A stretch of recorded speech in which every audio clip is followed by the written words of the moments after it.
Lieko šitā termiņa izskatās. Kas? Jūs? Man dokumentu vajag. Par to, ka ķipa izdomāja, ka kaut ko esat salauzts, kaut tā jau bija salauzts? Nu jā. Nu jā. Kroči man saka, ka es esmu viņu tagad salauzts un ķipa. Un kā es prasīju, vai kāds nāks pārbaudīt, kā tā piekāja, ķipa, nenāks. Tagad kaut kāda Krievu vecena, ne? Tepat tā redzēja, ka viss tās vietas, ka ir nolausts, ka viņš arī bijis nolausts, pirms tam visi jau netīši un tā tālāk. Kroči, vēl labs tas, un ka, ķipā, kad iedod to piekabu, uzreiz jau zina, kur skatīties, kas arī bijis salausts un viss pārējo. Ķipā, pirmais, kur ir liena, tas ir uzreiz kontakts reāli skatīties. Bet, kroči, ir tīgi nirdzīgi. Ogras gals, ķipā, saucās Daugavpils iela 55, nekad dzīvē neņemē tur piekabas.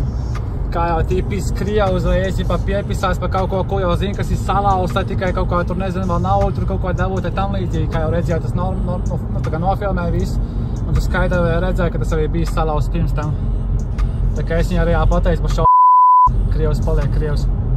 Nezinu, vai to es teicu vidikā, bet kad es teicu, vai to piekabu nāks pārbaudīt, kādu viņi tagad ir, un vai tu kaut ko tur rakstīs, kādā stāvoklī viņi tagad ir, nē, tur neko nevajag pildīt, un neko tur jau var redzēt, ka tur pilnībā vispār nekas nav ierakstīs tajā vietā, kas es pēc tam nofilmēšu labāk. Un tas ir pilnīgi tukšs laukums, jau tā tad viņa ideālā kārtībā, kaut te man sieviete teica, ka viņai nestrādā lampa vienā pusē, kā arī bijusi aiz zela reiks, vienā pusē nedarbojās vispār nekas. Tā kā normāli apisēja, ka tikai gribēja kaut kādu naudu, tu paprasītu, tu nezinu ko.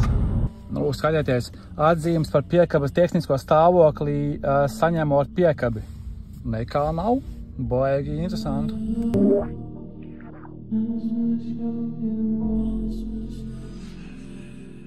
I show you the world.